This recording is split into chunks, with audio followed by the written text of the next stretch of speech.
ladies and gentlemen. How are you feeling? I hope that you feel full moon tonight. Well, I must just let you know, here under the African sky, it's full moon already, and the moon is beautiful. We were at a very remote place this weekend. My husband shot archery. There is almost no air pollution, and the moon was like this, and it's like you want to touch it. It was like so near to us, and you hear all the wild animal noises. It was truly a blessing to be in nature again. So today we're going to have an amazing show. I've got two incredible ladies that one is already having her own show on E360 TV, and another one is going to have a show soon. And I am so proud of both of them. They are part of our amazing group on Facebook, Diamond Beauties Forever. So, beautiful ladies, if you want to join an amazing group, a group that inspire each other, that uplifts each other, you are welcome to join. But it's only for ladies. I have a few gentlemen that have come in, and unfortunately, we cannot allow because it's only a ladies group. So you are welcome to check us out on Facebook, Diamond Beauties Forever. And we've got 517 ladies already. Amazing. And it's also my beautiful Diamond Beauties that will come and tell their stories. So I'm truly excited for today. So are you ready to start? So first of all, my company's name is Self Love Ignites Me, and I use my beautiful monarch butterfly as my logo. I changed from a caterpillar to a beautiful, beautiful butterfly. But the thing that I wanted to tell you, my motto of my company is show up. Show up for yourself first and then for others. And then my next part of my motto is step up. Stepping up, taking the action. If you promise yourself that you are going to do that, you do it. Doesn't matter if it's 4 o'clock in the morning, or in my case, on Friday morning, I had to attend a meeting. I only went to bed 3 o'clock, and 4 o'clock we had to get up. So I was just lying a little bit and got home, but I didn't sleep. And then my last part of my motto is soul up. Show up, step up, and then when you're ready, you soul up. You give your heart and you serve others. So this week, we talk about community and how amazing that both of these ladies that's going to talk to us are serving their community. They are serving so many people all around the world. And how incredible your heart feels, so much uplifted. You feel like you've got energy for the world because you are ready now to soul up. So I want to bring you in here right now. So take 3 deep breaths with me. Then we're going to continue. Are you ready? Okay, 1,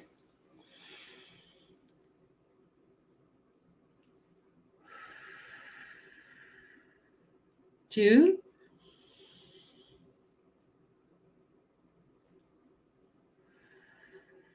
last one in.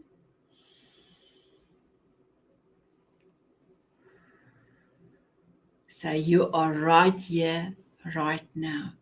So just remember, if you want to be in the present moment, concentrate on your breathing. I always tell my beautiful ladies that's part of the Monarch Butterfly program, your second breath, you have to skew eye. You have to go like that makes you more aware of your breathing, and then you're in the present moment. So I want to thank Aaron and the beautiful team at E360 for this amazing platform. And I would love to play their video. If you can give me a minute, I am playing it.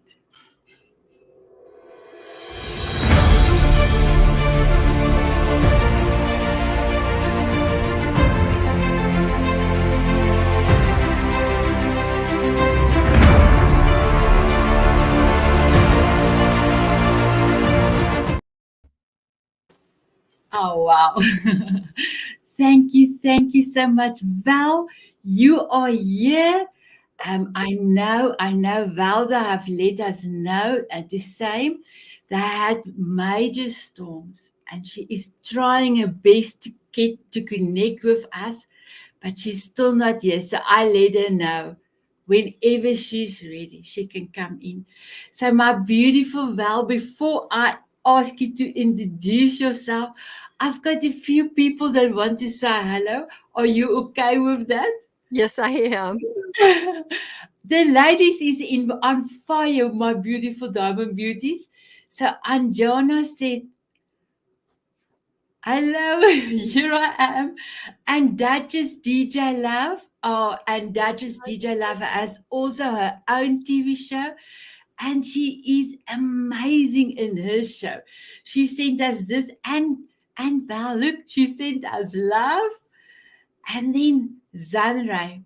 Now, I quickly want to tell you about Zanrai. She had a coffee date with me with her husband, Tom. And you know, for me, I love to start dancing before we have a meeting because I need to connect with your heart.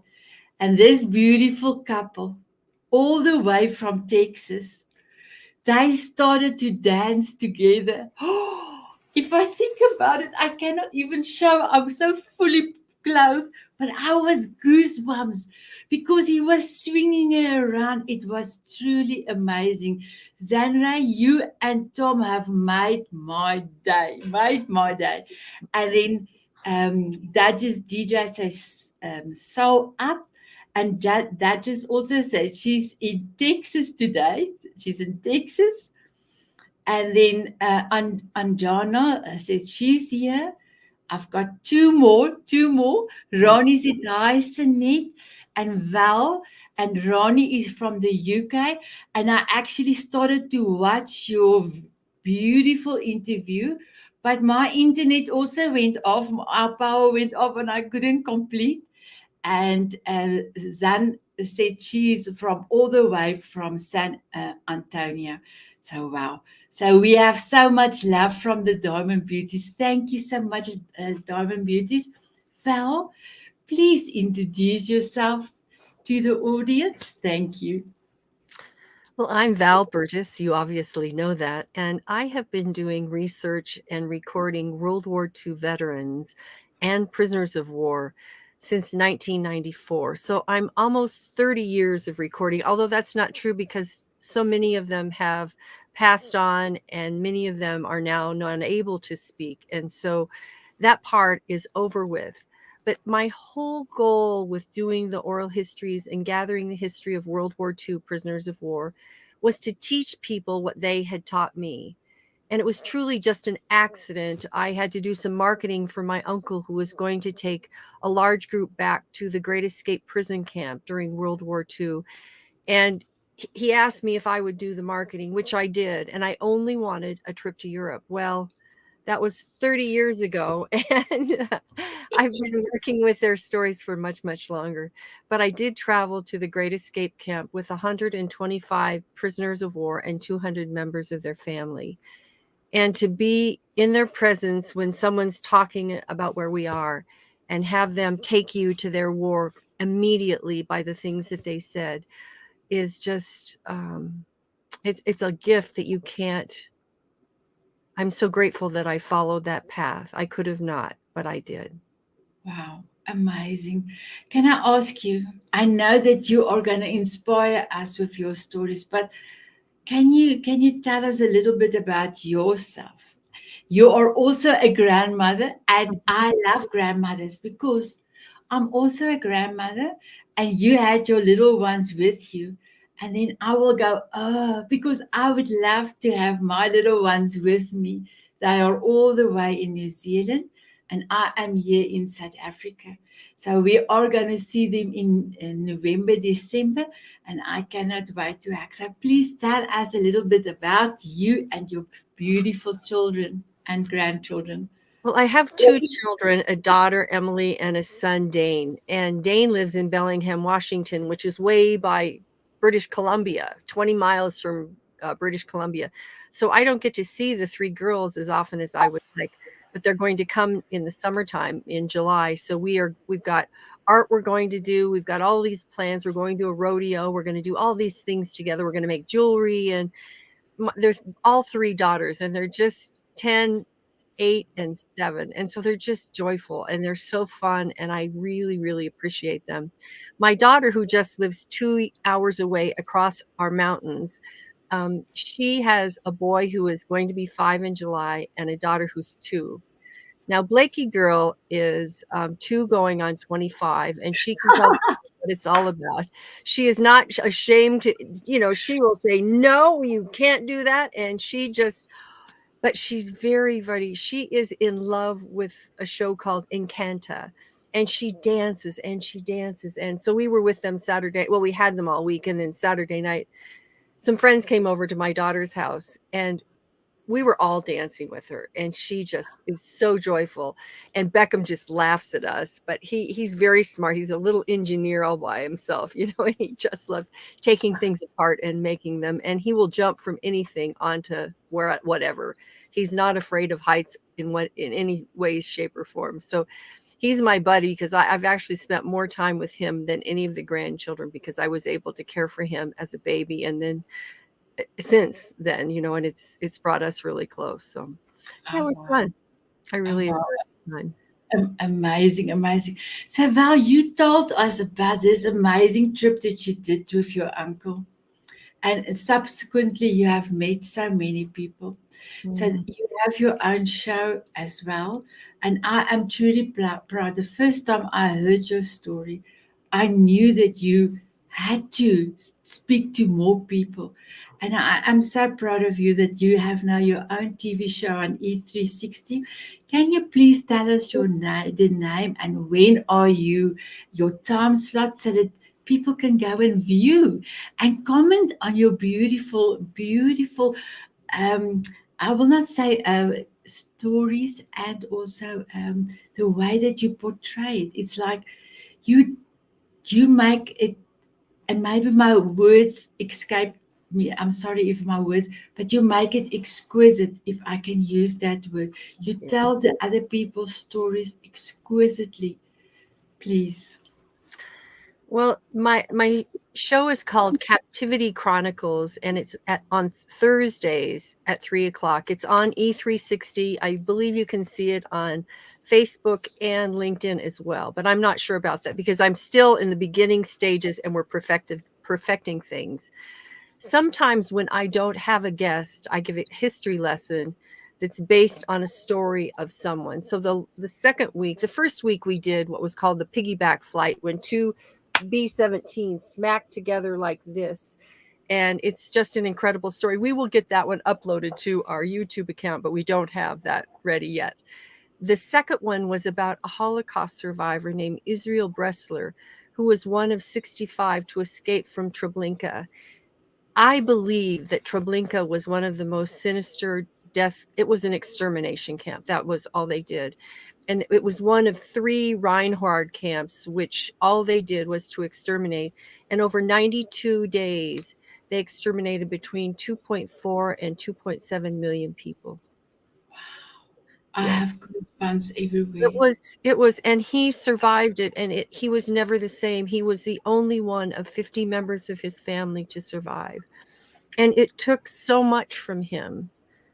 Um, I just can't begin to tell you, he still, when he talks about family, he says, my famila, and he always says Warsaw instead of Warsaw. But he had his family here. He had adopted a daughter and her family. They really weren't interested in his story. And I go into the schools when I can and tell a story about the war. And I use oral histories to tell the progression of the war. And his photograph came up and his granddaughter goes, oh my God, that's my grandpa. And she listened and she started crying. I started crying. The class is going, what's going on? And then I started to tell his story, and he thanked me. He wrote me and thanked me because he said it was the first time his family really listened to his story. And I don't know if that's true or not, but he was so grateful, and I was so grateful. And truly, the reason I have this show now is that I want these stories to be out in the world. I want people to learn the life lessons from these men and women's stories that I've learned that's changed my life. When times get tough, you want to be a wimp. Well, these women didn't have a chance. They had to step up and just keep going, or they would have died. And there were, like, when they were a pilot, there are four things that in a book I just read said there were four things they were terrified of. One, they would never see their family again. Two, the Germans had better equipment and better experience because they'd been in the war longer. And third, the ACAC guns that could shoot down airplanes could get them at 28,000 feet, and they were really accurate. And fourth, no one ever experienced the 20, 30, 40, 50, 60 below zero temperatures that they had to fly in and fight in. And that was extremely difficult on them. And so it just gives you some idea. But, I think now I believe I'm spoiled. I'm not going to lay that on anyone else, but I believe I'm spoiled. And sometimes I lose my patience, and sometimes I think, oh, it should just be this way or whatever. And then I start thinking about them, and they didn't have those choices. They were children of the Depression, so no one got to go to college. No one really there were no jobs. No one had extra money to take pilot lessons or do anything, buy a new bicycle or whatever. And so I think sometimes we need to look at our own circumstances and determine, really, do I have it so bad? Do I really have it better than I think I do? And sometimes just learning that gratitude, because they were happy to be alive. When they survived whatever service they had, they were so grateful that they could see their family again. And they weren't afraid to try for anything, because what did they have to lose? They already knew they were on the edge of death, and they never let fear overcome them beyond that. Although many of them had post-traumatic stress disorder, moral injury, and night terrors, and a lot of them passed on intergenerational trauma to their families, not intentionally, but simply because we didn't take care of our soldiers. And I'm not saying that we do that great today, but certainly they they were less able to get treatment if they had problems, and they just had to work their way through it. And some of them, one man, I was interviewing him, and I said to him, do you know what post-traumatic stress disorder is? He goes, hell, I've got it. It was just, it was, okay, I guess you know what it is. It was just funny how he answered that question. But and it's interesting that I've done enough research and spent enough time with veterans that I can sort of see it in a soldier. Like, one of my friends is a writer, and he's written books. He was hooked up with a unit in Afghanistan. His name's Kevin Maurer. He's a great author. And I said to him, well, how are you doing? How are you dealing with your war years? And he said, I'm shoving it down. And I said, well, as long as you know you're shoving it down, then at least you know it's there. I mean, he was very blunt about that, but I thought it was an interesting way to answer my question. I'm shoving it down, and that's mostly what some can do. And then at some point it has to come to the surface. Yeah, true, true. So, Val, I have got a few more comments. Um, Zan said thank you because I said of their dancing, how they inspire me with their dancing. And Dr. Rani said, thank you, Sanet. Val did an amazing job on the podcast. Oh, wow, amazing. And then I just wanted to say, for this beautiful person, I know it's a lady because it's only our diamond beauties that are on Facebook. It's I, Sanet Van Breda, and Val Inspirational Talk. So please, ladies, put your name before or after, because we are in a private group, and Facebook doesn't allow us to see your name. So please do that. So Val, you have given me. We talked about, we're going to talk about the history, but then we would have also had Valda, that she could also have, first question for her, but she's not here. So I don't know if you can, but can you tell us, because we were actually so, I was in more awe of you. I thought always you were a powerful, amazing human being, Thank you. and taking out these amazing stories, because it's not for me. I also think if people would have to tell me their stories, I would have been in tears all the time. And you cannot do that, really. So how did you first of all start with the to get the information out of them, and how did you handle it when they were not around, the people that you interviewed? Oh, well, going on the trip with them, I kind of had a number of questions that I would just ask them. And I never asked them, well, what was it like to be shot down? Because initially I was just with pilots. But I would ask them, tell me about what it was like in your life. Well, first of all, let me start this way. When someone said to me, I don't really have anything to say, I would say things like, your history is my history. And if you're gone and you don't give it to someone, no one's ever going to know it. So would you please share that with me? And it worked for me a lot of times. Plus, they were in their 70s. And I think they saw that their life was not as long as it had been, and that if they hadn't shared, and I also think they wanted to be remembered. I mean, Yes. I think we all want to be remembered at some place. And, those that were killed in action, I have one man that was, you know, his family remembers him, but who else does? Yeah, You know, that's yes. And so the show for me is such a gift because I have about 175 oral histories that go from the beginning of the war all the way to the end. And so I'm able to tell stories of all these different people, and but not just my stories, but I've met so many people, and then someone always shares something with me. And well, I'll give you, for instance, one day I was on the phone, or I got a phone call, and this fellow says, I want to sell you a subscription to Who's Who in America. And if you pay $600, you can be in this book, and it'll do really wonderful things for your job and everything. And I said, I'm not going to spend $600. I'm going to put that money towards traveling to see a POW. And he goes, a POW? Well, my uncle was a POW. I'll have him send you his story, which he did. And he was the first American at a place called Mauthausen, which was a quarry that, in Germany, there's all that white stone like in Nuremberg and all over. Well, that white stone came from Mauthausen, and Jewish people and Americans who were captured would carry these big stones on their back up a ladder to get it to the warehouse where it was then cut and shaped and set off for something. And if you go to Nuremberg, it's everywhere. It's certainly everywhere. And this man, he got there. He was actually a radio operator who bailed into Italy because he spoke Italian, and he got captured. He was captured and ended up at Mauthausen because he was in civilian clothing. And the Jewish man who was telling people where they needed to go, he was still a prisoner. He said, "You're an American. I'm going to get you in the warehouse so you can survive the war," which in fact he did. But it was that funny phone call that he wanted me to spend money, and I said no, and the next thing you know, I have a story. Wow. And so that happens all the time. People send me their father's diaries. I have a friend whose father, when the Allies were coming into Manila, there were a lot of ships that were sank by the Japanese in Manila Bay, and he knew that there was gold and money in one of them. And so him and his buddies started diving, and he found enough money that he sent it in small packages to his wife and paid for their house by the time he got home from the war.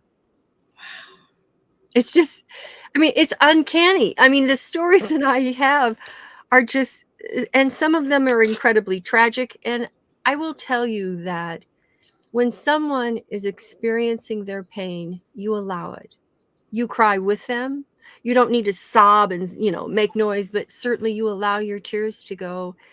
And there's something about sharing that intimate moment, that very incredibly difficult time with them, that you can look at yourself and go, well, mine wasn't quite that bad, and I think I'm a crybaby. So it really enables you to look at your own adversity and your own fears and your courage and your resilience and what you can do to move yourself forward. My husband had a stem cell transplant in 2001, and that was the most difficult thing I'd ever done. I was giving IVs every day. I had 2 kids. I was the only worker, bringing money home. And we were living in Seattle. And I was talking to one of the POWs, and I said, well, this is what's going on, and I've got to do this and this. And I said, and this is how I feel. And he says, my dear, you've just gone through combat.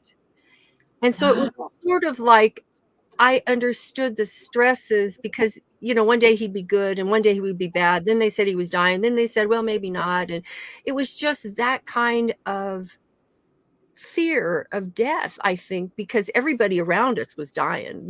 Out of 22, only 3 survived, and one of them's gone now too.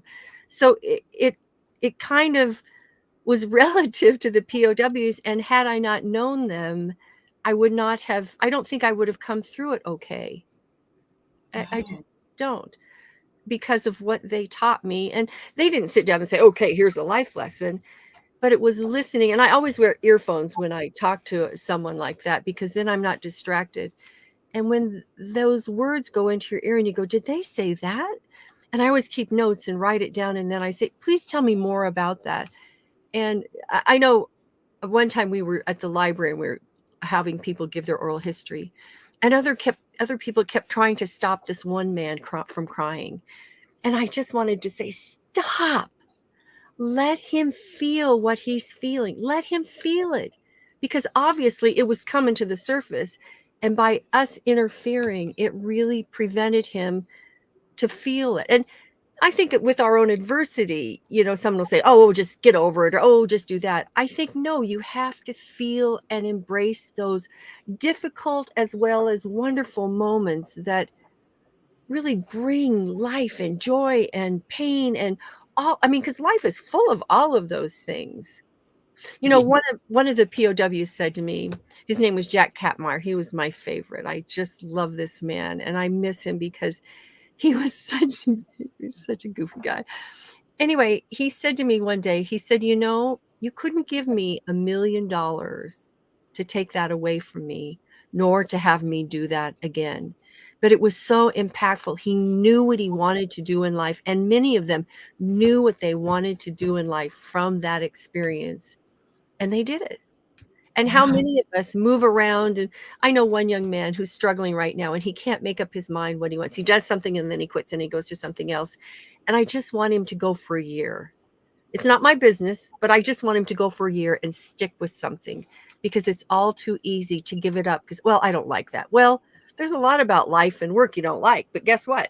It's the reality. And so the way for you to find the gratitude and the joy that will allow you to embrace even the tough stuff. I mean, that's quite a gift. So No. I think that's, yeah. Yeah, beautiful, beautiful. So I have a few more comments. So Zan said that was her. She said, beautiful, beautiful Val. And then Nazim, she is from South Africa. She said, absolutely amazing story, Val. Sanet, you always have the most amazing topics for one to take some from. And then she's got another message for us. Her dad had PTS 3 years in the Pacific Theatre, had his emotional issues. He passed from cancer in 1995. The neighbor, also a Marine, had PTS. He shot himself. Thank you That for that. that is the tragedy. And I have a friend who had a really difficult time in life. And she wrote me yesterday and said, I'm really having a tough time. And so I asked her, are you suicidal? And she said, "No." I said, "Well, I want a contract from you that if you are, I want to know that you will contact me before you ever try to do something dangerous like that." And the men in World War II, they came home and they had to suck it up, and, they had to get married and they had to have children. And they really never had the time. They let them go for R&R in Florida or in Colorado at one of the health centers there. And never were they really allowed the time to rebuild themselves. And a lot of them just wanted to get on with it. But just getting on with it doesn't solve the painfulness of what you've experienced, what you've seen. I mean, the men in the Pacific, it's a wonder any of them, and I've interviewed a few of them, and only one man, and I gave his story last week, no, a week before last. No, that was last week. He was in at Clark Field, north of Manila in the Philippines, on the island of Luzon. The Japanese came in and they were bombing. That we lost almost all of the aircraft, the South Pacific aircraft, to fight. And he went through that. He was on the Bataan Death March. He survived that. He went to a Camp Cabanatuan. He then was on a hell ship for weeks and weeks and taken to Japan, where he was on a dock and loading pig iron into, and they were freezing. He got diphtheria and almost died. He was only one of 5 to survive. And all these things happened to him. And the brutality of it was a cultural thing. They believed in something called Bushido, which was a samurai, um, sort of thematically what they believed in. And it meant that you fought to the death. And if you gave up, surrendered, if you didn't fight to the death, then you were of no value. And so when Wow. the Americans and the Allies surrendered, they were less than people to them. And plus the Japanese treated their people just terribly. The higher ups in the military would slap and use their guns and hit those underneath them. And so there was just this culture clash, really. The Americans couldn't believe the treatment that they were getting. And it was, I mean, I don't want to go into it because it was, well, I'll tell you this part. The Japanese had taken our trucks. They were 6x6, really heavy trucks. And they literally ran over people till they were like roadkill on the roadways. And to see that, and that's mild mannered compared to some of the things that happened.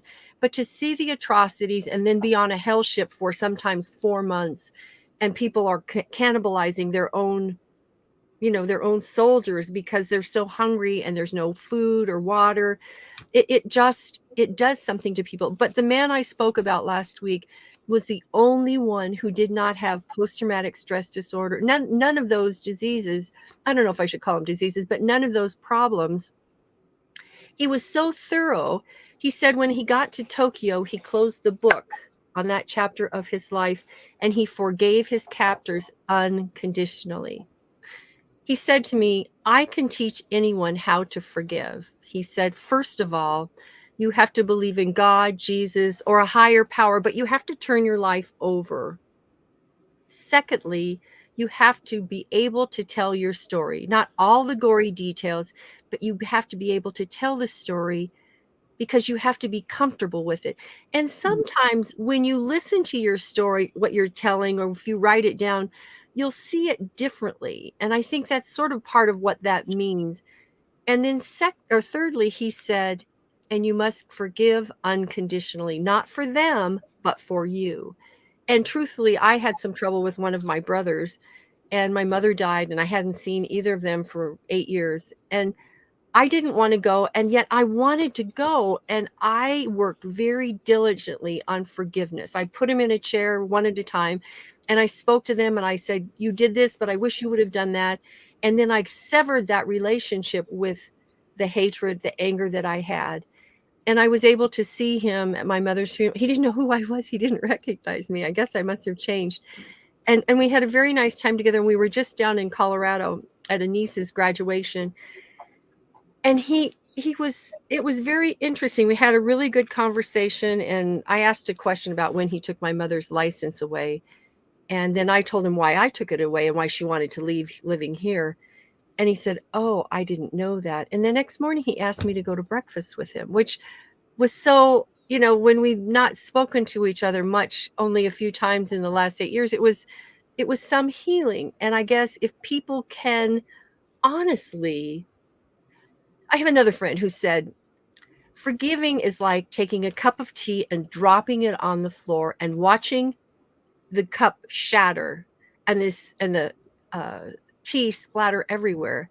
It's just done, you know? And healing is the same thing. If you make that decision, it's like dropping that key and breaking it and spilling it, but getting rid of it so that you don't let it harbor in your heart, because it really does take a lot away from you. So that gentleman's story I love to tell because I want to tell it to more and more veterans. That's why I hope I get veterans who listen to my stories, because I think, some of the things, and maybe some of it's not exactly correct, but I think they'll find some value in some of it. I think there's life lessons in everything you say, because the way that they have conveyed over to you and the way that you beautiful portray their stories, anybody can listen. Anybody can learn from that. I remember when you came in February and you told us that story as well. And here in South Africa, we do have a lot of power problems. So we call it load shedding. And 2 weeks ago, our power was off for 6 days. Oh, And I had a lady from, I think she is Temple, I think it's in Florida. I must also try and find out everywhere in America where what is. And she said, "Oh, Sanet, I don't think I will be able to have no electricity." And I said to her, "But for us, we are still one of the lucky ones. We have a generator, and my husband, I know in South Africa we call it petrol, but in America gas. My husband was able to afford the gas, and we had during the day we had electricity. There's people that have lost their foods in the freezers that could do nothing, and we are the lucky ones.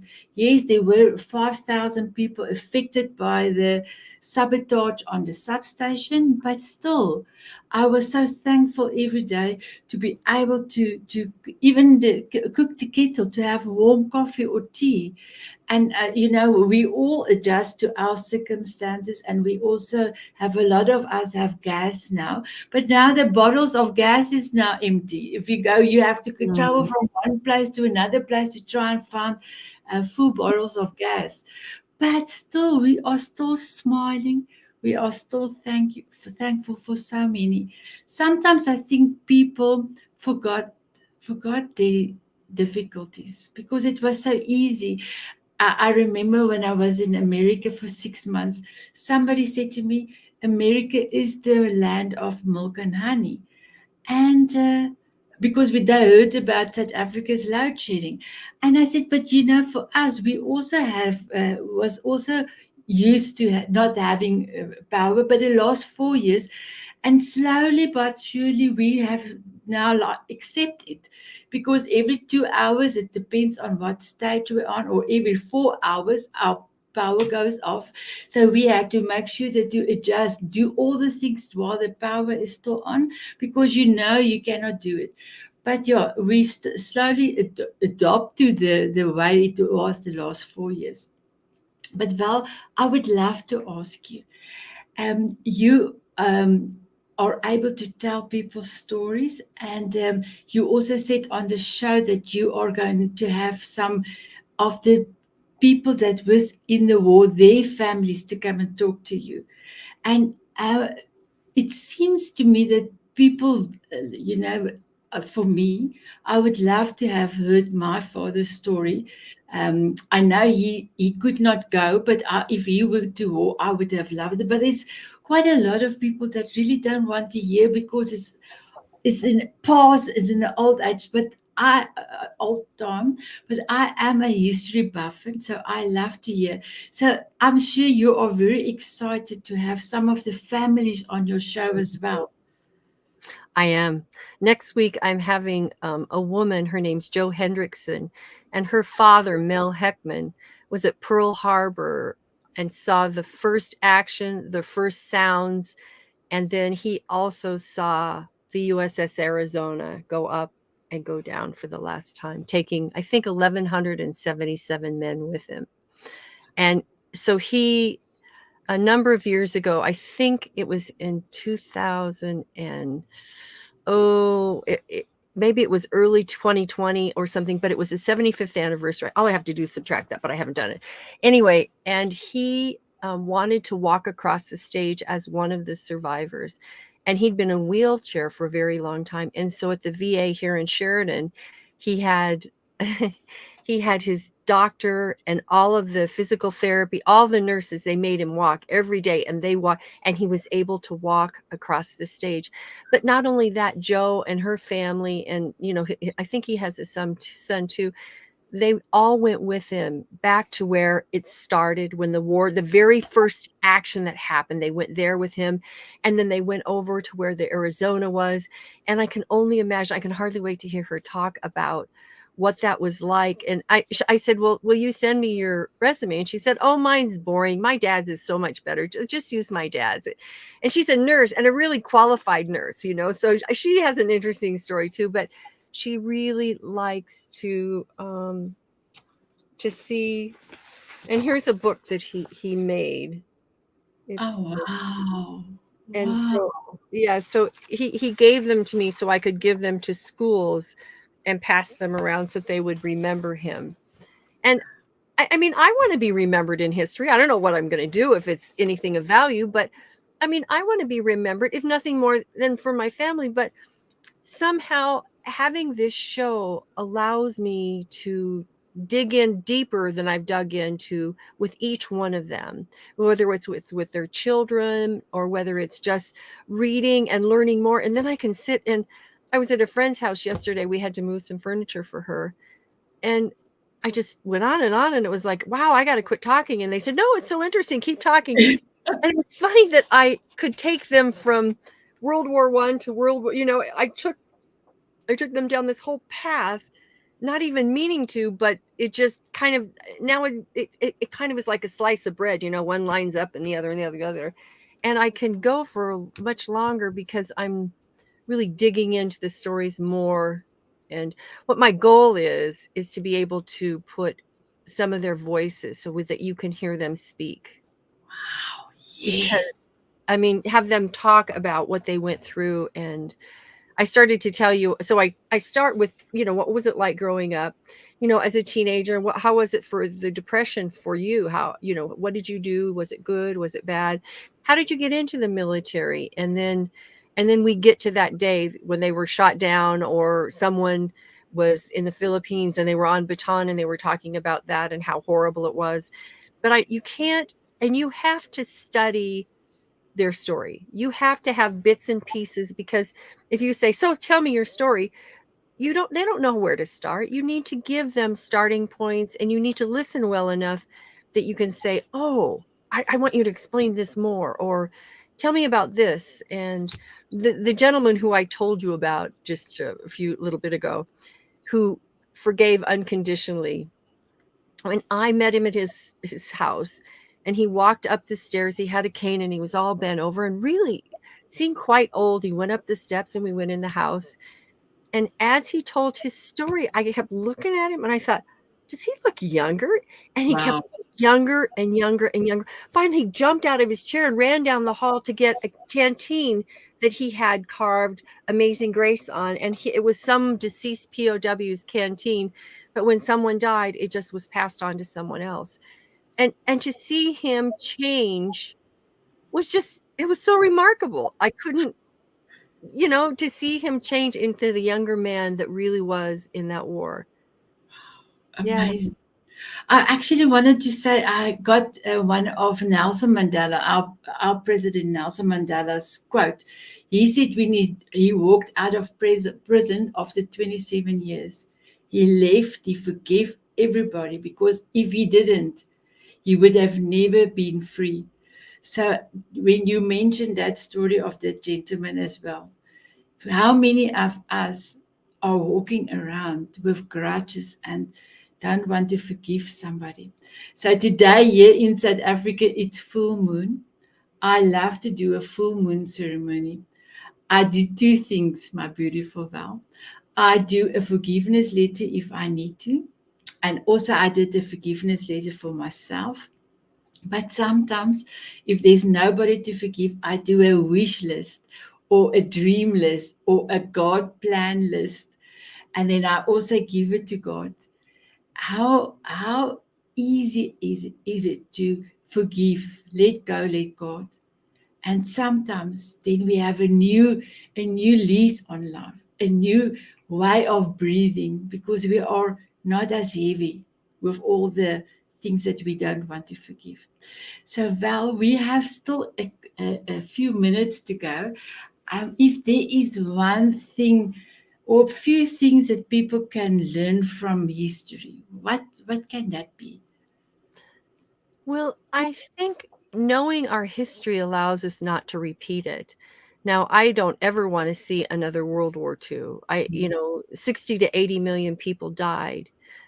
And yet, are we not sort of at war all across the globe? There's so many conflicts, and even though it's not a world war, it sort of replicates that. And so I don't know that I'm a pacifist, but there's got to be a better way. But I have not found that exact way, other than in my own heart forgiving.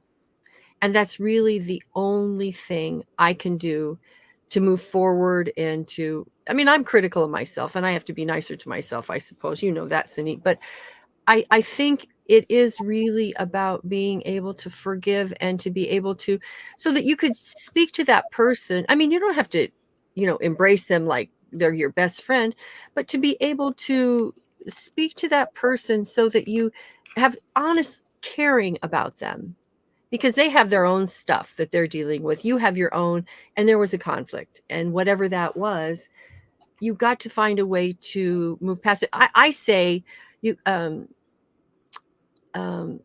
you living in a prison camp of your own making? Because if you're so mad at someone, you can't get past that anger, but that anger is hurting you.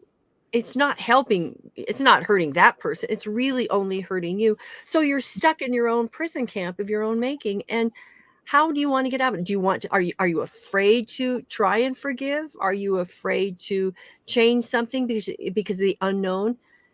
I think the unknown gives us incredible possibilities. And if you have trust in God, I mean, you are able to just let it go and say, "Okay, give me what you wanna give me."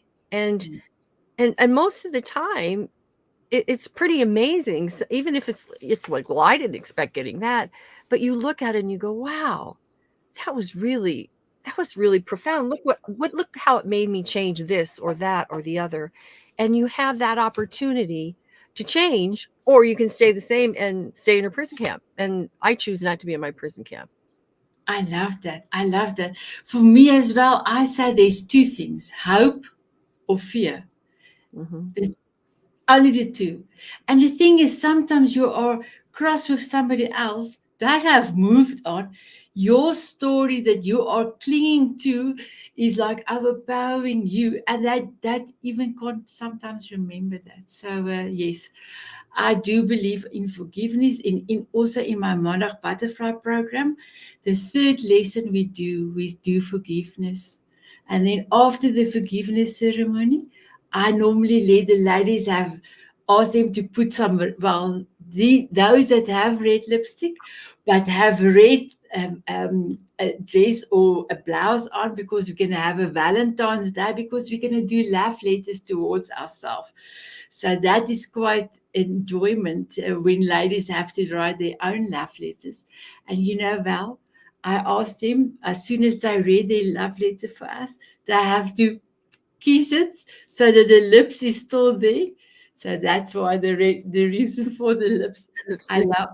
I just wanted to mention that one lady said to me one day, "But Sunit, I don't have one lipstick here." I said, "Do you have Vicks or do you have a lip eyes? Just put it so that we can see your mark."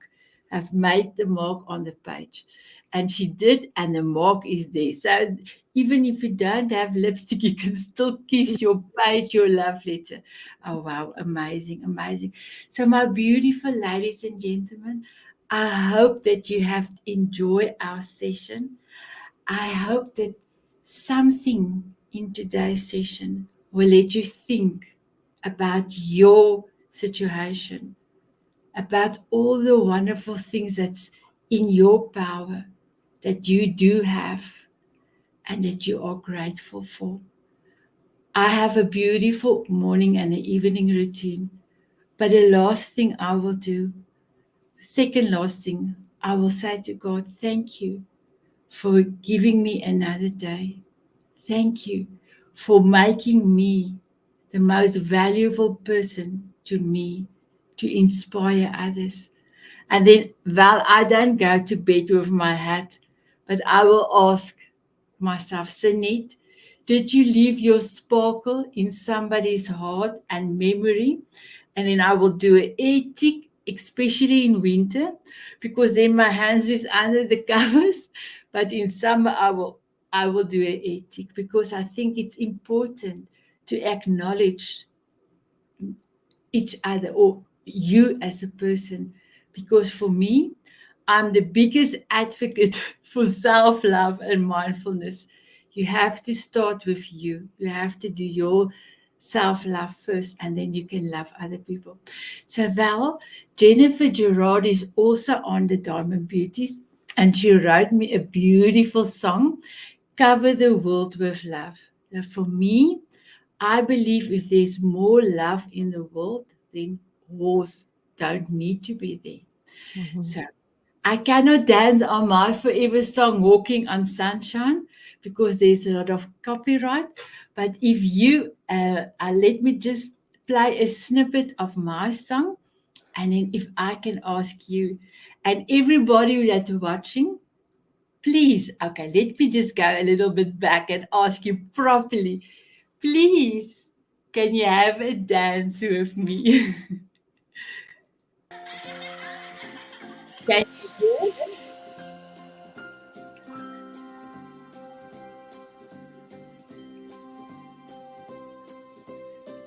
Walking on sunshine or dancing in the rain.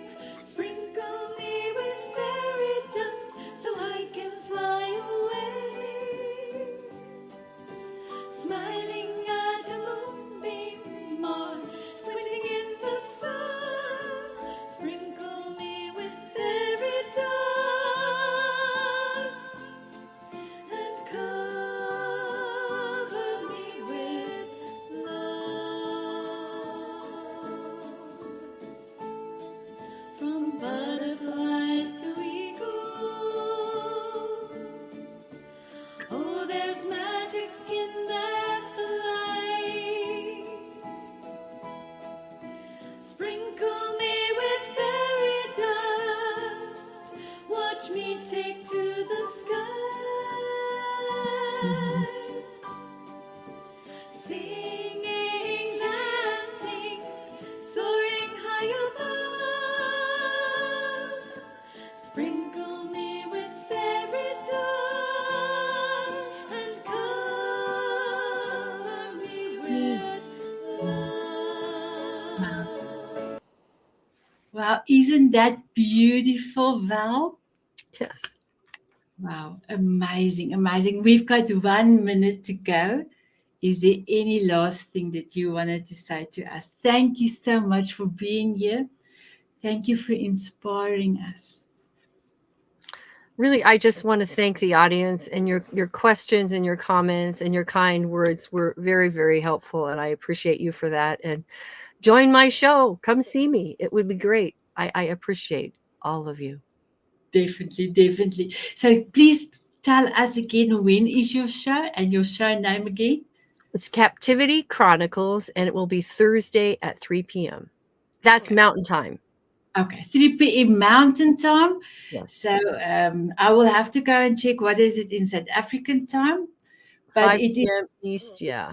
5 p.m. Eastern time. So let me just, here is a comment that we have, and we still have a few seconds. Zan said, so inspirational. Oh, thank you, Zan. Thank you so much for being here. Thank you for all the comments, ladies. I just want to say thank you so much. And tomorrow, Val, we're going to have our play date. all the new people is ladies is going to come and introduce themselves, and we're going to have a few dances. It's going to be amazing. So my beautiful ladies and gentlemen, have an amazing day, amazing evening, and please look after yourself, smile often, and keep on dancing. Bye everyone. Bye.